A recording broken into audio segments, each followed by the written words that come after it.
Welcome to Good God, conversations that matter about faith and public life. I'm your host, George Mason, and I'm delighted to have another in our series of courageous conversations today with two people from Dallas who are doing important work in these kinds of conversations in the public square.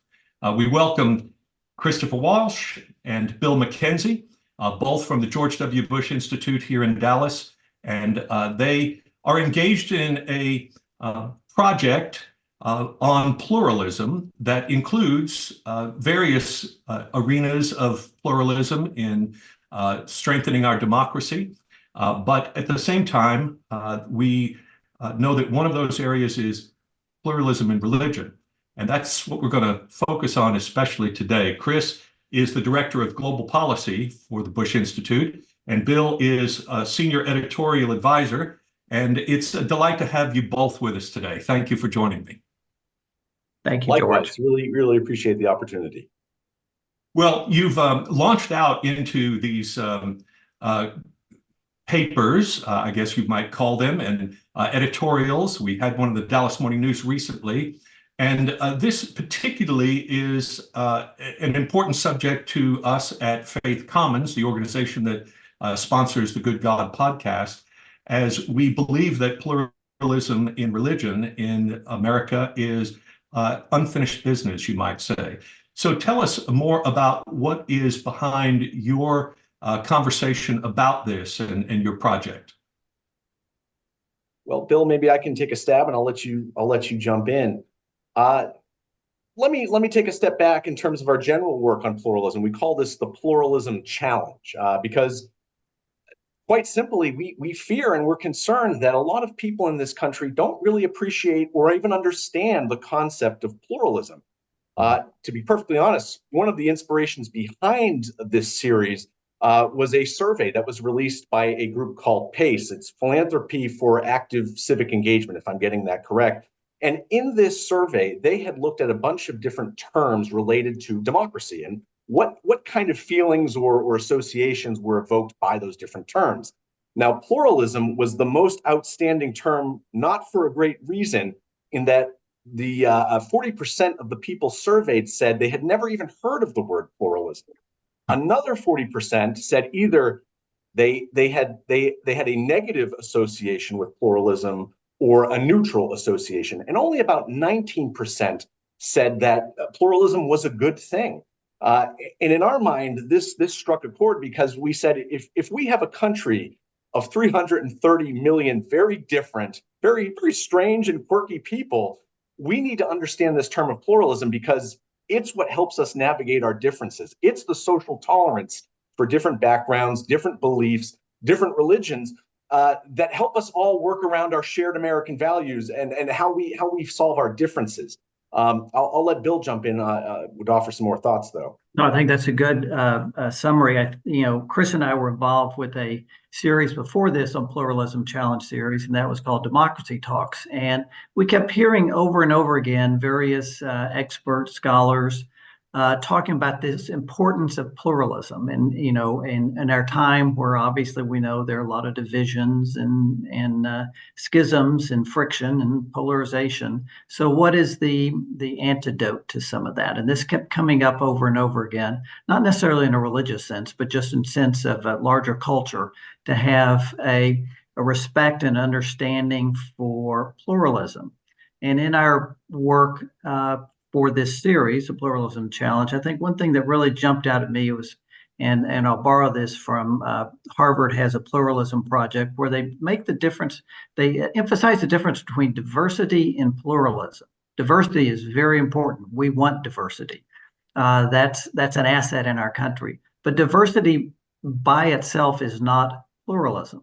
Pluralism is how you create or attempt to create one among many. And one out of all those different sorts of diverse groups. So I think, pluralism is that next step. And I would like to think it is part of the answer to how we reduce some of the tensions in our society. Although the language of diversity, equity, and inclusion is not popular, it's contested these days more and more. I think moving from diversity to inclusion is what you're really talking about. This notion is not just enough to have people in the room, but it's important that they all have a voice and are participating in a sense, and that they have a sense of being of belonging and being part of it, right? But I'd also add in there is going to be friction in those conversations, and there's going to be differences in those conversations. And I think part of what we're getting is that's okay, as long as we're not tearing each other apart over our differences. And one thing that's come up in the religious pluralism series we just finished was those who are really good at practicing pluralism, if you will, religious pluralism, they will always emphasize you're not there to try to convert the other. You're trying to hear their view and, in your case, present your view. The moment you start trying to convert somebody, the deal's done. And if I may, just to add one more point to what Bill is saying, and I'm going to use different language, although I don't think we're far off, but maybe we are, and I think that's okay. That's where we're having this conversation, is that, sometimes when we talk about inclusion, it also means inclusion of groups that you may not necessarily like very much, that might not be popular, or that you just violently disagree with. And I mean that in verbal terms, not actual violence.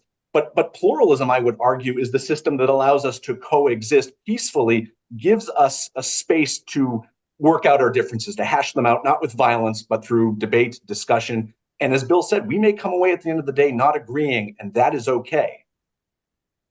So I come from the Baptist tradition, as you might know, and one of our hallmarks of our tradition has been devoted to the protection of the so-called separation of church and state. Now, not all Baptists are in favor of that, of course, but that was in early America, that was one of our major contributions. And while that's still critically important, I think pluralism takes it a step beyond that. It's not just a defensive posture in terms of church-state separation, but it's a positive understanding of the role that all these religions can play in creating a vibrant democracy and breaking through some of these divisions that we have. It sounds like that's where you're headed with this, more in terms of this more positive vision of how the religions can play a role. Would that be right? Yes, I think so. And I think going back to the series that Chris and I were working on before this one, Democracy Talks, I recall one conversation where one of the experts we were interviewing kept talking about we in the United States are not a blood and soil nation. And this person was in the UK.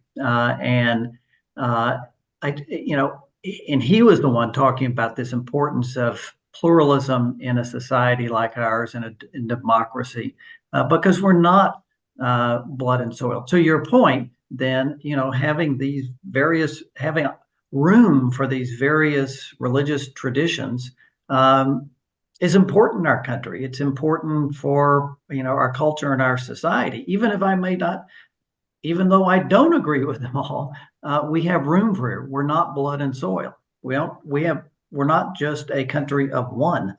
To be a country of blood and soil is to have an intention of a common culture that is organized around something like, race or language or something of that nature. And that seems to be a pressure point in our public discourse today, doesn't it? I mean, so the idea that we are losing our country, losing our culture seems to be a language in our political discourse that is fighting against this idea of pluralism. So how do we help redeem that when we know that there is an instinct in our country right now for that more maybe blood and soil sort of approach to things that is not historically true to our organization as a country, but is culturally happening at this moment? I think another way to think about this is, and I mean no offense to those who may long for some sort of traditional blood and soil type country, but I think, with all due respect, that misses the idea of America. And some may hear me say that and instantly jump to, well, America hasn't been perfect, but But you know what? No country has been perfect. But what I love about America, and I do think America and American democracy is a good thing, is that it was built on ideals, noble values, the pursuit of life, liberty, and happiness. It's about justice and opportunity. Again, when I say that, it doesn't mean we always achieve. In fact, we often fall short and have throughout our history. But that's human nature. That's that's unavoidable in my opinion. Now, we the people strive for a more perfect union all the time, and I'd like to think, and I would argue that we have made considerable progress in a number of areas. Doesn't mean we can't do better. Doesn't mean we won't do better. But it's missing the idea of America to suggest that America was always intended or has traditionally been a blood and soil nation. It's been a nation of ideals. It's been an idea that's been passed on to different generations of people, both naturalized and naturally born here. And that's the country we should strive to be. And I would add one other thing to those who may fear like the culture is moving away from them. Undoubtedly, the Judeo-Christian tradition had a big influence on our country and its evolution and its founding, and so. But so did other things. And so, the founders were complicated human beings. Some inspired by their faith, some not. So I hear what people are saying in terms of our Judeo-Christian heritage. It's there, no doubt about it, but it's not all we were. And it's not obviously over time, the only faith that has come to play. So, it's a delicate thing. During the reaction period that followed the Dobbs decision in this country, I found it interesting to be in conversation with people from different religious traditions about this decision, because it seemed that it was being portrayed as a victory for a religious position that was dominant in our American culture. And yet voices came up from the Jewish tradition, for instance, in particular, even the Muslim tradition, that would say, wait, that's not really our perspective on when life begins. But one religious perspective dominated the political discourse and won the legal challenge that had been simmering there. So I guess one of the questions I have is, if you have a vibrant religious pluralism in this country, how do you actually elevate the voices of those more minority religious traditions that want to speak to matters of common good in a way that can be heard, in a way that actually influences the larger democratic project and allows us to honor those different religious voices? Well, one place I'll start, and if Bill wants to add some stuff and I can have a minute to think about it, then I'll add some more things. But one place I would start, and this will sound like a cop-out, it will sound unsatisfying, but I honestly believe this, is it's engaging with other faith traditions. We have what Arthur Brooks, the social scientist from Harvard, calls a culture of contempt, or at least a developing culture of contempt in our country, where we view the other, not just with anger, but with the complete devaluation of their humanity. And often we have found, social research has found, that this is based on perception. It's their boogeymen that don't reflect real life. And so if we can engage with one another, if we can find spaces to do that, and there are different organizations around the country doing this, we highlight a few of them in our work, from Interfaith America, run by a Muslim American named Ibu Patel, to the Multi-Faith Neighbors Network, run by Dr. Bob Roberts here in the Dallas-Fort Worth area, that are bringing these different communities together to get this very perspective. And again, I want to emphasize, that doesn't mean they're going to come away agreeing on every issue. Never mind in an issue as controversial and as polarizing, because people feel such passion for it, as abortion and abortion rights. Right. But the fact of people getting in the room, humanizing the other, I think is the only place you can start. Because if you don't do that, we continue a cycle of demonization that will get us nowhere. Yeah, and I would add to that what's kind of stood out to me, or has stood out to me in this research we did for this project, is that practicing religious pluralism requires the active voice. Now, you have to actively engage with others, and that requires listening to each other. As I said a second ago, you're not trying to rebut them or convert them. You're trying to hear their story. And let me just say, I don't do that perfectly, 10% of the time. So I'm guilty too. I think one thing that stood out to me was, to respect the citizenship of others. And Darrell Bach, a college friend of mine from University of Texas days, who's at Dallas Theological Seminary, been there as professor a long time, had a good line. He said that if you're entering the public arena in some capacity, whether that is in politics or that's in social media or someplace else, consider first whether you're entering as a citizen or you think of yourself entering as in a privileged position. If you're entering as a citizen, which he suggests we should in a public pluralistic society, then you're here to understand the other, respect the other, share your own views, respect each other. That would be different than if you entered with a position of privilege where you are assuming that you have this power over the other, that you're a position of privilege will lead you more likely to try to dominate the other person. In line with what you're saying, I was taken with the introduction in the Washington Post by a new series that's going to be coming out this year by a man named Daniel Pink called Why Not? And in introducing it, he said, this is going to be based on 3 sets of values. And I thought this perfectly applied to my organization, Faith Commons, and I think to this pluralism project as well. And it's in line with what you're saying. The first is curiosity over certainty. Then openness over cynicism. And conversation over conversion.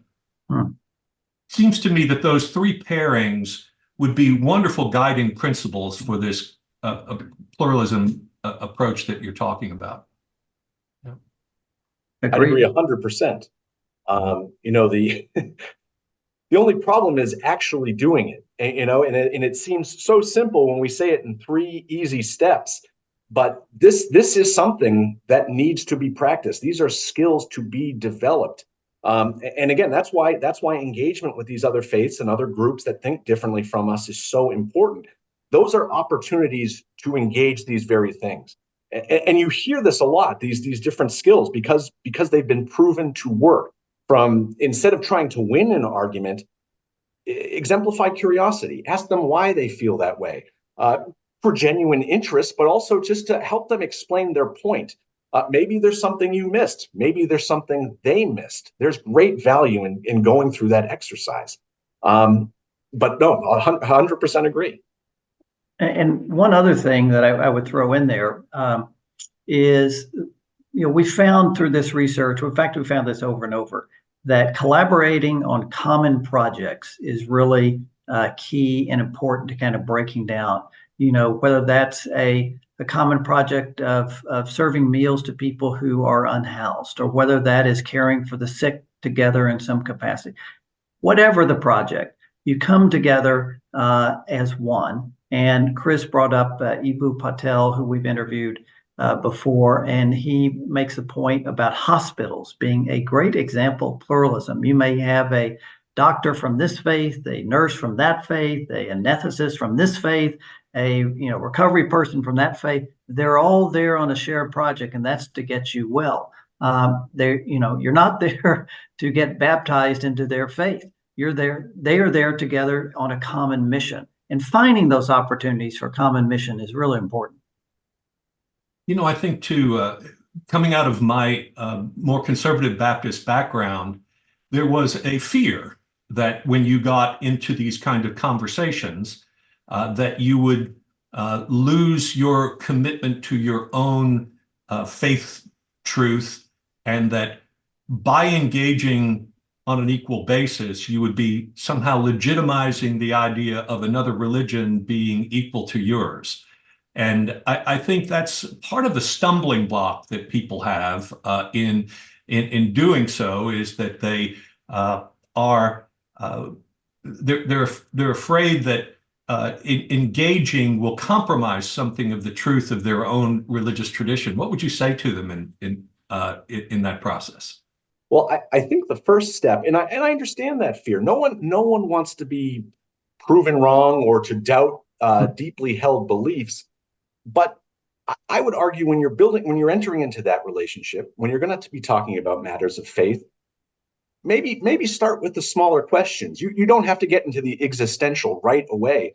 Build trust in your relationship. Talk about common interests over a meal. I know studies have shown that adding food to the mix definitely adds a sense of camaraderie, a sense of fellowship, and work your way into those issues. And if someone challenges you and you pause, that is a chance to dive deeper into your own faith, to answer questions maybe you don't fully have. And I can't stress enough, I think that's perfectly okay. It's scary, but I think it's okay. And you may go back and find out, oh, you were thinking about something the wrong way, or you had misunderstood something that was said, and you didn't explain it very well when you were in the debate. So that's an opportunity for you to go back and strengthen your own argument. Right. And I also think of times where I've engaged others, about my own religious faith. So I'm a Presbyterian. There are times I will come away thinking, and I hope this doesn't imply a closed mind. I've certainly learned from others, and I've learned to broaden my own Christian faith through being engaged with other people, clearly, and through experience. But there are times I come away thinking, okay, now I know really why I do sometimes think the way I do, why I am kind of in the Reformed tradition. Right. And it doesn't mean I think the other person is bad. I just think, okay, this is why this makes sense to me. In the same way, and this is going through my mind when we're talking about this, backpacking through Europe many years ago as a recent college graduate, I really discovered, I was backpacking through Europe, I really discovered I'm an American. It was through engaging with these other cultures, right down to the shoes I wore, the type of shoes. And I just thought, okay, I'm an American. That's who I am. And that doesn't mean that give me the right to just, trumpet it over somebody else all the time, but that's who I am. Well, I think if we begin with the idea that reality is one and whole, and truth is therefore one as well, then if there's any truth in other religions, as we are listening to them, it should actually help to give us some deeper understanding about our own, right?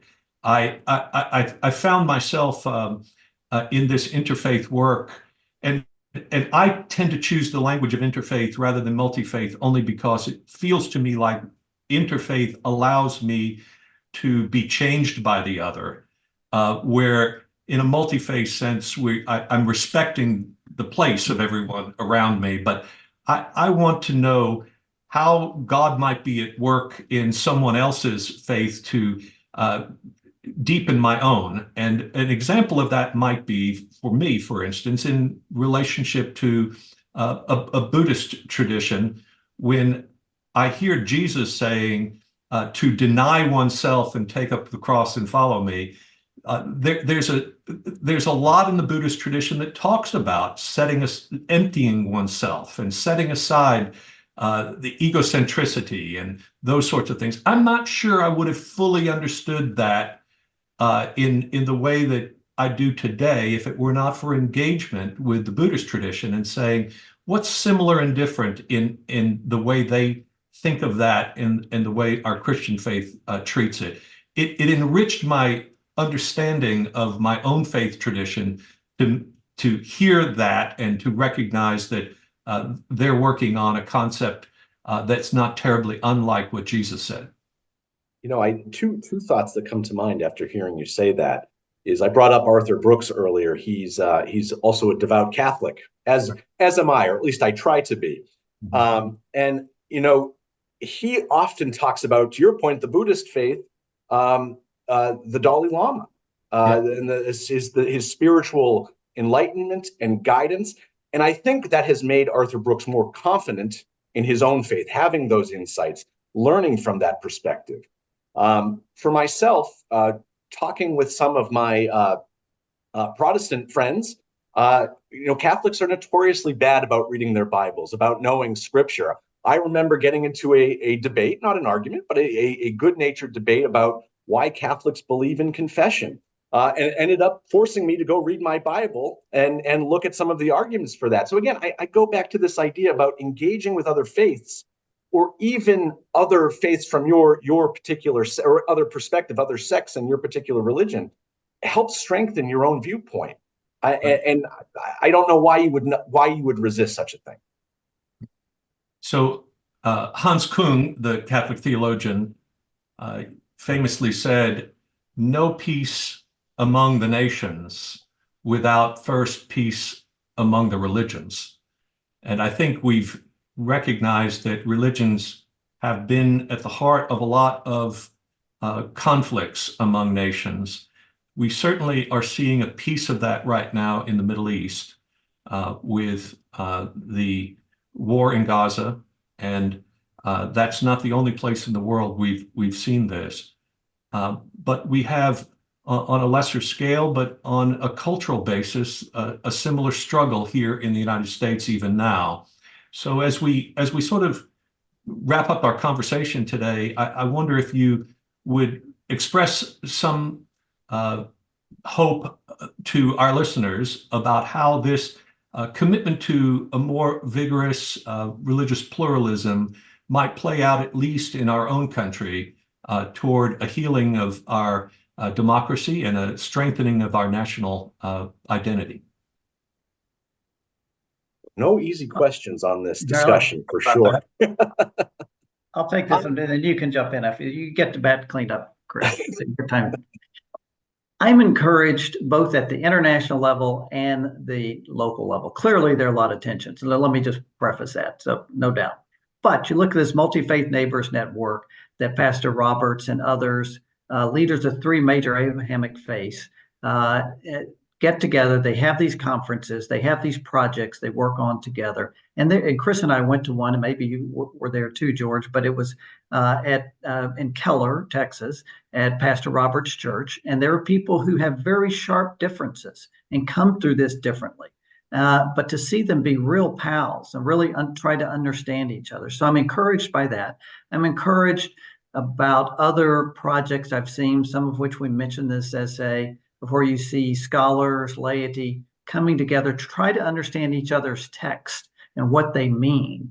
And I think that's really encouraging. And then at the local level, what you're doing there, George, what others are doing in our backyard here in North Texas, which is true in other local communities. They just probably don't get the attention, but they are points of light, if you will, that are creating kind of a common ground, going back to that Harvard definition I talked about a second ago, that you're trying to create a common society out of this diversity. And they give me hope. Wonderful. I mean, hard to put it much better than that. So maybe just a quick, broad thought on this is that almost 250 years later, our democracy is becoming more demographically diverse, and it's standing, and it endures. And that doesn't mean there are challenges, but guess what? There were challenges 100 years ago. There were challenges when our nation was divided through a brutal and bloody civil war, and yet we're still standing. And I'm encouraged by more leadership in general that says something is wrong where we're so polarized in our discussions and debate are so toxic that we need to make a change. I think specifically of Governor Spencer Cox, Republican of Utah, Governor Jared Polis, Democratic governor of Colorado, who have come together to put together what they call the Disagree Better initiative. How can we develop skills that we can engage with one another? And we've talked about some of the different skills that they promote to have better disagreement, to have better argument toward a more productive end instead of just vilifying and demonizing others. That gives me a lot of hope. And the last thing is, you may think, oh, it's just a couple of governors who are saying something and their words will be lost in the void of contempt. I disagree with that. There's very little incentive, it seems nowadays, to take that courageous step of actually saying we should not demonize our opponents. So I think that's a huge win. But here's the selfish part that we can take away. for our political leaders, there's actually incentive for them to do this kind of thing, for all of us to do this kind of thing. There is a group called More in Common, and they do a study called Hidden Tribes. And what their study shows is that the vast majority of the country, almost 2/3, is what we call the exhausted majority, who are tired of the current state of polarization, toxic divide, and they're hungry for people who are willing to compromise and to talk to the other side. And even if they don't get everything they want, to get things done. That says a lot of the elements are there to turn things around, and that gives me a lot of hope. Well, Chris Walsh and Bill McKenzie, you are points of light that are pointing the way for us. And it may not be a high beam at this point, but there's enough to take one more step together, right, along this path. And thank you for the work you all do at the Bush Institute as well. A treasure here in Dallas, and always a contributor toward knitting back together the fabric of our frayed nation, and we are grateful for all of that. Where can they go? Where can our listeners go to find more articles and more about your project? Well, they can go to www.bushcenter.org, and they can find the Pluralism Challenge there on the site with all the different articles that we had mentioned earlier. Terrific. Well, Chris and Bill, thank you so much for being with us on Good God. Thank you, George. Thank you. Good to see you. Appreciate it.